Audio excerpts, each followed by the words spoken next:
शास्त्री जी, शिवरात्रि के इस पावन पर्व पर मैं आपसे ये पूछना चाह रही हूँ कि हमें शिवलिंग पर क्या चढ़ाना चाहिए। बहुत सुंदर प्रश्न है आपका। और सबसे पहले तो ओम नमो भगवते रुद्राय। 15 फरवरी सन 2026 महाशिवरात्रि का महापर्व है। भगवान शिव की पूजा का महापर्व है। क्षण भर की गई पूजा भी हमको युगों युगों तक फल देने वाली होती है। आपका प्रश्न है कि महाशिवरात्रि पर हम भगवान शिव पर क्या अर्पित कर सकते हैं, विशेष कुछ सामग्रियां। वैसे तो कहते हैं भगवान शिव पर जो अर्पण करो सो भगवान से स्वीकार करते हैं, लेकिन विशेष विशेष मंगल कामनाओं के निमित्त, जैसे मान लीजिए कि किसी की मनोइच्छा है कि मेरी विद्या बुद्धि बल विवेक बढ़े, तो भगवान शिव पर घी अर्पित करें।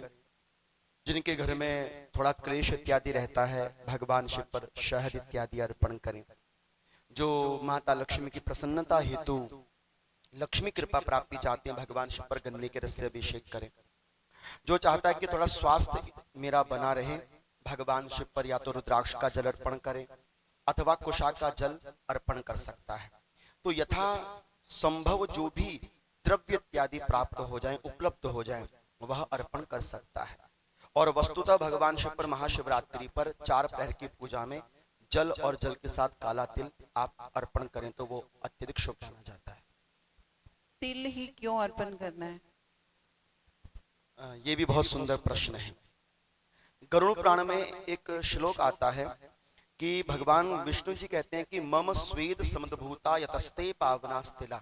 मेरे पसीने से भगवान विष्णु जी कहते हैं 3 प्रकार के तिल उत्पन्न हुए, काले, सफेद और भूरे। तो इन तीनों प्रकार के तिलों का प्रयोग भगवान की पूजा में विशेष किया जाता है, लेकिन भगवान शिव के ऊपर काले तिलों का प्रयोग अत्यधिक किया जाता है। कहां लिखा है? शिव महापुराण की रुद्र संहिता के सृष्टि खंड में लिखा हुआ है कि यदि धन की इच्छा हो, क्यों? क्योंकि माता लक्ष्मी को सबसे अधिक प्रिय है तिल, क्योंकि भगवान विष्णु के हैं। तो यदि तिलों से भगवान शिव का पूजन किया जाए तो माता लक्ष्मी बड़ी प्रसन्न होती है। इसलिए तिल के तेल का दीपदान और तिलार्पण, अच्छे तिल, साबुत तिल, बढ़िया तिल शिव जी पर चढ़ाओ तो धन धान्य के लिए वृद्धि करने वाले होते हैं। दूसरा, तिल वस्तुतः पितरों को बड़े प्रिय होते हैं।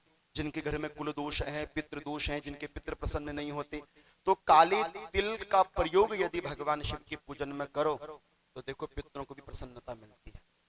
तो काले तिलों का प्रयोग पितरों के लिए, लक्ष्मी के लिए। और सबसे बड़ी बात है, काले तिल सबसे प्रिय यदि किसी को है वो महादेव को प्रिय है, क्योंकि महादेव को विष्णु जी बड़े प्रिय है। तो विष्णु जी के पसीने से निकले तो भगवान शिव को स्वीकार करेंगे। तो यदि आप काले तिल चढ़ाते हो तो प्रत्येक वैभव जो आपने सोचा नहीं है, बस महादेव की कृपा से प्राप्त हो जाता है। इसलिए काले तिल यदि चढ़ाएं तो बड़े शुभकारी हैं।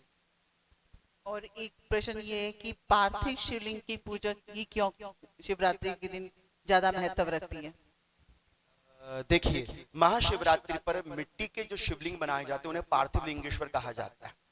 वस्तुतः हमारे शिव महापुराण के विद्येषु संहिता में एक प्रमाण दिया गया है कि कृते रत्नमयम लिंगम त्रेतायाम हेम संभवम द्वापरे पारदम श्रेष्ठः पार्थिवम तो कलौ युगे। कलियुग में पार्थिव लिंग, सतयुग में रत्नमय लिंग, और द्वापर में पारद का शिवलिंग, और त्रेता में सोना चांदी का शिवलिंग का पूजन किया जाता था। लेकिन इस कलयुग में कहा जाता है जैसे नदियों में गंगा श्रेष्ठ है, पुरियों में काशी श्रेष्ठ है, मंत्रों में गायत्री मंत्र श्रेष्ठ है, ब्रह्मांड में पृथ्वी श्रेष्ठ है, और पृथ्वी में भारतवर्ष श्रेष्ठ है। उसी प्रकार से भारत की मिट्टी में कण कण में देव विराजमान है।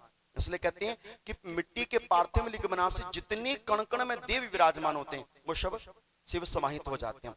कहते हैं कि समस्त मनोकामनाएं जो आपको 12 ज्योतिर्लिंग उपलिंग का पूजन करने से प्राप्त होता है, वो केवल एक क्षण में मात्र पार्थिव लिंगेश्वर भगवान का पूजन करने से प्राप्त हो जाता है। भगवान की जय। नमः पार्वती पते। हर हर महादेव, हर हर महादेव, घर घर महादेव।